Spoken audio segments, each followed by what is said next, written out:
오늘 말씀을 해보면 우리의 과거가 어떻게 되어 있고 우리 현재가 어떻게 되어 있고 우리가 어떻게 살아야 될지를 보여주고 있는데 21절은 우리가 예수님을 알지 못했을 때 과거의 모습을 기억하고 있습니다. 전에라는 말로 시작하는데 전에라는 것은 우리가 예수님을 알기 전에 그때를 말합니다. 그때에는 우리가 악한 행실이 있었다. 영적으로 보면 병든 삶을 살았다는 것입니다. 이 악한 행실에는 꼭 행동만 있었던 것이 아니라 하나님과 배치되는 생각을 하고 또 하나님이 싫어하는 그런 근본 성향을 갖고 있었기 때문에 우리는 하나님 보시기에 악한 행동, 행실로 살아갈 수밖에 없었던 것입니다. 그리고 21절에 두 번째 나오는 단어는 멀리 떠나라는 단어입니다. 이 멀리 떠나라는 단어는 하나님과 완전히 분리되었던 존재를 의미합니다. 이것은 지금 남과 북이 분리된 것처럼 중국을 통해 남쪽으로 오기도 하지만 어쨌든 원천적으로 이쪽에서 저쪽으로 건너갈 수 없는 나사로의 비유에 나오는 것처럼 아브라함의 품과 또 이 부자가 있던 그곳은 그 어떤 방법으로도 건너갈 수 없는 분리되어 있는 것처럼 하나님과 우리와의 관계는 이 멀리 떠났다는 것은 완전 분리되었고 문이 완전히 닫혀진 상태이고 절대로 되돌아올 수 없는 상황 그 자체를 말합니다. 완전 배제되고 제외된 우리가 예수님을 만나기 전에 우리는 하나님과는 어떤 관계도 가능치 않아 가고 싶다고 할 수 있는 것도 아니고 완전 길이 막혀 있는 절대 어떤 회복할 수 없는 그런 분리된 관계라는 뜻이 이 멀리 떠나라는 이 단어 속의 의미입니다. 왜냐하면 우리의 과거는 예수님을 알기 전에 우리의 것은 마음으로 원수가 되었다고 말하고 있습니다. 특별히 이제 마음으로 원수가 되었다는 것인데 그 원수라는 것은 무엇입니까? 원수라는 것은 증오의 관계를 말합니다. 원수라는 것은 적당히 미운 관계가 아니라 정말 생각만 해도 혐오감을 느끼게 하는 그런 관계가 이제 원수의 관계인 것입니다. 우리가 마음으로 하나님 앞에 껌껌마다 하나님의 마음을 불편하게 하고 하나님의 마음에 심기를 어렵게 했고 하나님의 마음을 분노케 하는 그런 로마서 3장에 있는 매우 하나님과 적대적인 관계 속에 우리가 살았다는 것입니다. 우리가 육신적인 것만 추구하고 잘 살기 위해서 이스라엘 땅에 보면 온갖 잡신들, 이방 신들은 다 모아갖고 그렇게 창조주를 기억할 수 있는데도 기억하지 않는 그 삶의 모습은 하나님과 원수된 삶을 살았다는 것입니다. 21절에 우리가 예수님을 알기 전에 이 세 가지의 모습을 우리는 기억할 필요가 있습니다. 모태의 신앙으로 지금까지 아무 세상에 이런 동화되지 않았었던 사람도 있겠습니다만 대부분은 우리가 21절에 속해 있었습니다. 우리의 생각과 행동은 세상 앞에서는 괜찮았을지 모르지만 하나님 앞에서는 악했고 우리는 하나님과 철저히 분리된 존재였고 하나님 앞에 돌아갈 수 없는 공부를 해서 뭘 해서 또 돌아갈 수 없는 완전 분리된 존재였고, 또 우리의 마음으로는 하나님 앞에 하나님의 뜻을 하나도 기뻐하지 아니하고 반대만 되는 적대적인 원수의 모습이 나의 모습이었다는 것을 21절에 바울은 고백을 하고 있고, 이게 다 우리의 모습, 이게 바울의 모습이었고, 여기 있는 우리들도 예수님을 진짜 만나기 전에는 이런 삶을 살았습니다. 우리 크리스찬은 내가 예수 믿기 전에 과거에 대해서 늘 생각할 필요가 있습니다. 내가 얼마나 그때 절망의 존재였던가, 얼마나 내가 깊은 한숨의 존재였던가. 21절을 우리는 제가 볼 때 늘 생각할 필요가 있습니다. 그런 속에 우리가 구원을 받았기 때문입니다. 그런데 우리가 그 21절에 전에라는 그 전치사가 나왔다면 22절의 부사죠. 이제라는 현실로 돌아갔어요. 22절을 같이 읽겠습니다. 시작.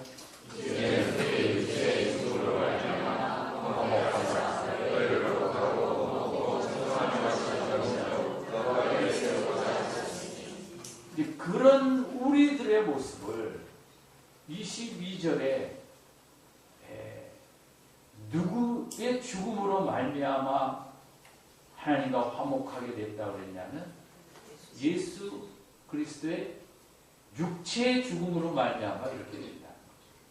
여기서 강조되는 것은 육체의 죽음입니다. 이 21절에 절대 절망의 존재를 위하여 하나님의 아들이 육체의 몸으로 이 땅에 오셔서 그 육체로 십자가를 지신 거죠. 그래서 하나님의 아들이 몸으로 십자가에 달린 그 몸으로 말미암아 우리가 하나님과 화목하게 된 현재를 맞이하게 됐다는 거죠. 이걸 우리가 늘 이걸 잊지 말아야 되는 거예요.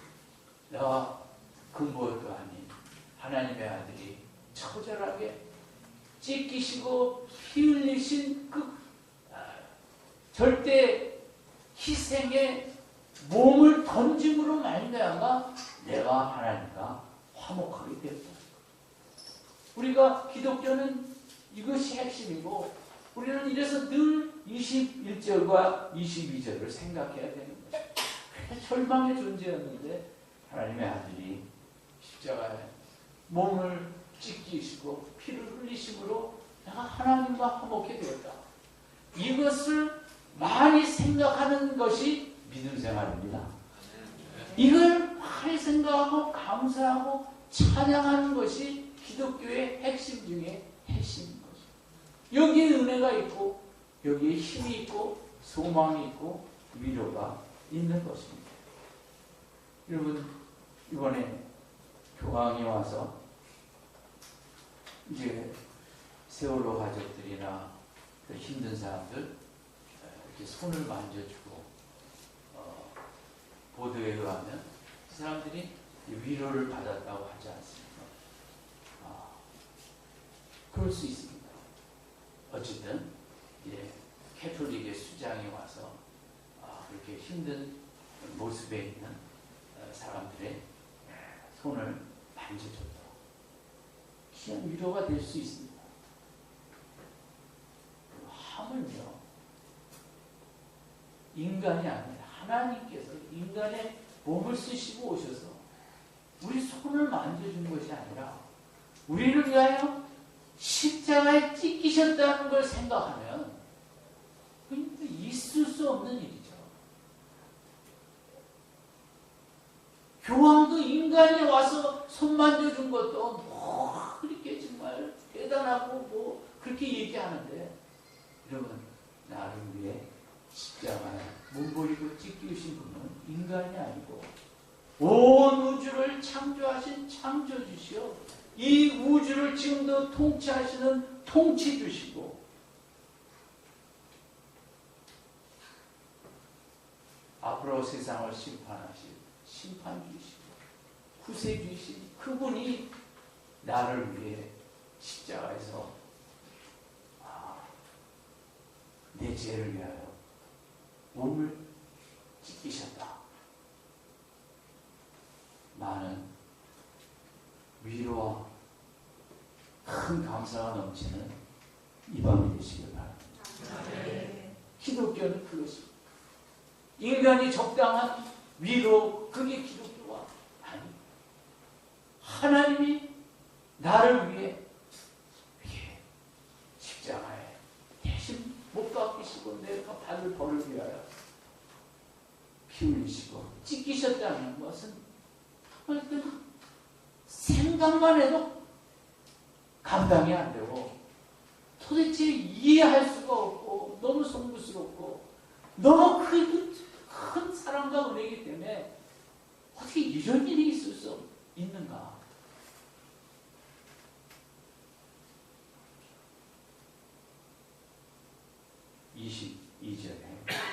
그의 육체의 죽음으로 나를 위한 하나님의 아들의 그 몸으로 죽으심으로 말미암아 우리가 구원받고 하나님과 화목하게 되어진 줄을 믿습니다. 이 은혜를 하루를 살면서 얼마나 많이 생각하느냐에 따라 우리의 이 땅의 삶의 영성이 결정되어지고 내 마음에 기쁨과 감사와 찬양이 그 양이 결정되어지고 천국 삶의 모습이 내 속에 이루어지는 양이 결정되어질 것입니다. 그러면 그 하나님의 아들의 몸으로 찢기우는 죽음으로 말미암아 화목해 돼서 하나님과 나와 관계가 회복된 것으로 끝이 아니라 22절 후반부에 보면 목적이 있었다는 거죠. 하나님의 아들이 육체로 죽으셔서 화목해 한 목적은 몇 가지나 나와 있냐면 너희를 어떻게 해요? 거룩하고 흠없고 책망할 것이 없는 자로 그 앞에 세우고자 하셨습니다.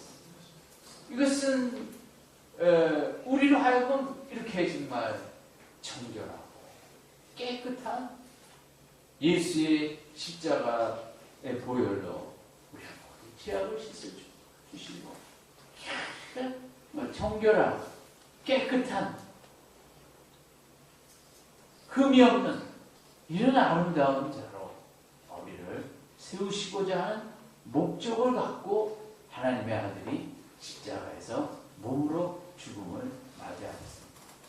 이게 기독교입니다. 그런데 우리는 왜 22절이 잘 안 되는가? 여기 문제가 있는 거죠.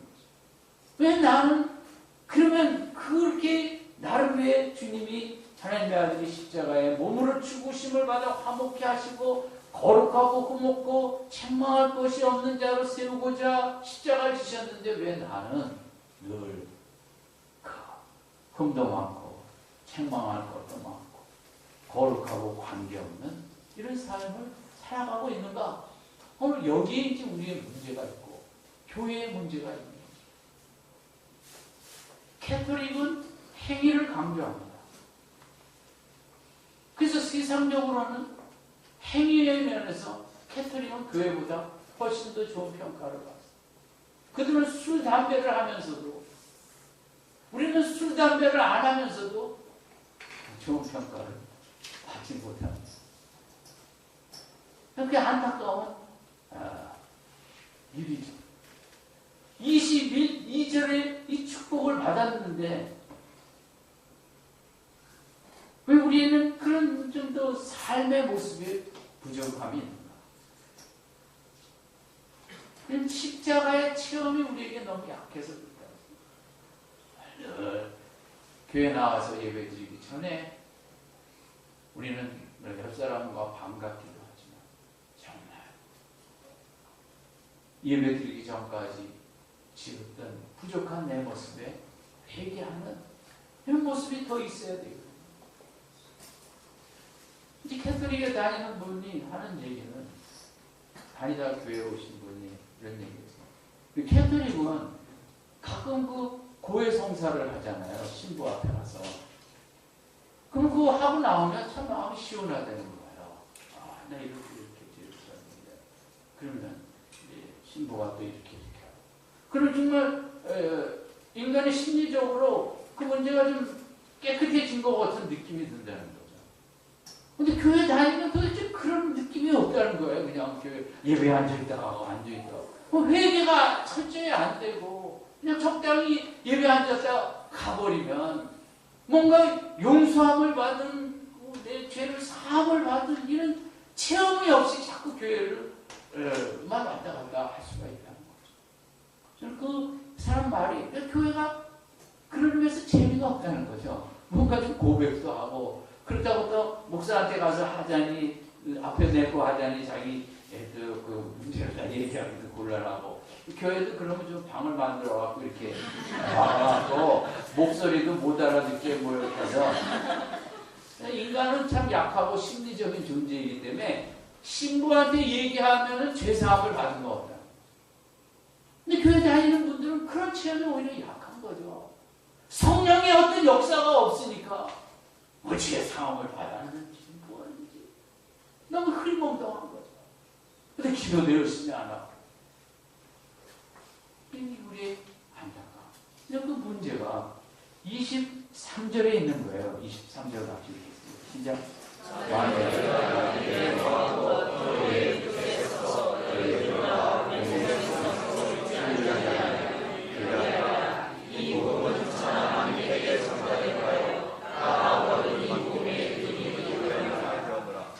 그 22절, 21절, 22절은 기독교의 핵심 진리이지만 23절을 해야만이 22절의 삶이 된다는 거예요. 여기는 만일이거든요. 조건으로 나왔어요. 2% 만일. 그러니까 21절에 전에라는 단어에 동그라미를 치고 22절에 이제는에 동그라미를 치고 23절에 만일이라는 단어에 동그라미를 쳐야 돼요. 그러니까 22절과 같이 이렇게 참 정결하고 깨끗한 삶을 살려면 23절에 그런 삶을 살아야 된다는 거죠. 뭐예요? 첫 번째, 믿음에 거하고. 믿음에 거하고 두 번째 뭐예요? 터 위에 굳게 서서 땅을 파는 거예요. 터를 누가 보면 산상수훈 끝난 다음에 주처를 깊이 파라는 거 아니에요. 그러니까 우리가 22절에 그런 삶을 살기 위해서는 정말 늘 믿음 충만해야겠고 나와서 열심히 기도해야겠고 터 위에 굳게 서기 위해서 그 터를 깊이 파며 반성이 나올 때까지 날마다 파대야 되고 그 다음에 세 번째 뭐예요? 복음의 소망에서 흔들리지 아니하다. 늘 복음 예수 십자가로 무장하고 예수님 찬양, 예수님 사랑, 예수님 정말 할렐루야. 복음의 소망, 예수 안에 있는 그 천국 소망, 그 복음의 용서의 소망, 사랑의 이 소망을 꽉 붙잡아서 흔들리지 아니하는 이런 삶을 산다면 23절 만일은 2% 돼 있기 때문에 이런 23절은 조건이 될 수도 있고 23절의 삶으로 22절을 입증해야 된다는 거예요. 23절은 증명을 해야 된다는 거거든요. 그러니까 22절을 우리가 알기는 아는데 이 땅에 살면서 그것을 입증을 못한다는 거죠. 왜? 23절을 잘 안 하니까요. 정말 믿음에 거하려고 믿음에 거하는 게 얼마나 어렵습니까? 세상이 나를 흔드는데 그 믿음에 거하려고 몸부림치고 기도하고 찬양하고 말씀 붙잡고 그 터 위에 굳게 서려고 터를 더 깊이 파고 흔들리지 아니하려고 그 복음으로 예수로 나를 채우는 23절의 이런 증명이 돼야 이게 입증하는 23절이 될 때 우리가 이제 22절에 주님의 하나님의 십자가의 목적 몸으로 십자가에 돌아가신 그 목적 흠없고 거룩하고 책망할 것이 없는 이런 모습으로 나아가게 된다는 거죠. 어때요? 논리가 이해가 되십니까? 우리는 22절까지만 된 그저 그 믿습니다. 아멘으로 끝나가고는 그건 기독교가 아니에요. 23절이 되어져야 돼요. 너무 값싼 복음이 난무하고 그냥 뭐 예수 믿으면 구원받고 그것만으로 기독교는 아니거든요. 기독교는 정말 차원이 높은 삶이거든요. 정말 그게 적당주의도 아니하고 시시한 것도 아니고 기독교는 최상의 삶인데 한국 교회가 너무 양적인 거에 초점을 맞추고 너무 전도 중요하지만 온전한 양육보다 숫자 채우기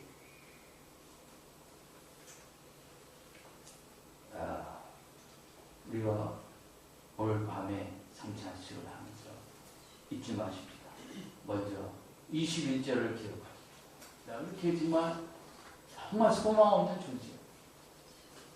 나를 공멸히 여기사 21절 하나님의 아들이 몸으로 십자가에서 이 문제를 해결해 주셨다. 그것도 감사하고. 그럼 그 주님의 목적은 무엇이냐? 거룩하고 흠없고 책망할 것 없는 이 목적 때문에 몸으로 십자가에 돌아가셨지 다른 게 아니다. 그러면 내가 그 목적을 이루고자 하는 삶을 살려면 어떻게 해야 되겠냐? 어디에 거해야 돼요? 정말 믿음에 거해요. 이 밤에도 금요기도에 기도하러 온 것은 우리가 믿음에 거하기 위해서 오신 줄로 믿습니다. 어디서든지 믿음에 거해야겠다. 믿음에 거하지 않으면 우리는 쓰러지게 돼 있고 믿음에 거하고 터 위에 굳게 서서 굳게 서는 건 뭐예요? 터를 다 날마다 또 팍 내려가야 되는 거예요. 돌이 나올 때까지. 그리고 복음으로 무장해야 돼. 복음의 소망으로 가득 채워야겠다. 그런 나의 모습의 부족한 점을 회개하고 23절에 믿음 생활을 앞으로 힘써 하겠습니다. 결단하는 이 밤의 성찬식이 되시길 바랍니다. 네. 가을 학기를 맞이하고 21절 다시 시작합니다. 우리가 믿음 생활 새로 시작하는 마음. 전에 21절이었는데 이제는 22절에 은혜를 주시고 23절에 우리가 이런 삶을 통해서 복음의 빛을 나의 주위에 밝히는 이런 이 아름다운 가을이 되어지도록 하나님께 회개와 감사와 소망과 축복을 간구하는 성찬식 되시기를 주님의 이름으로 축원드립니다. 아멘.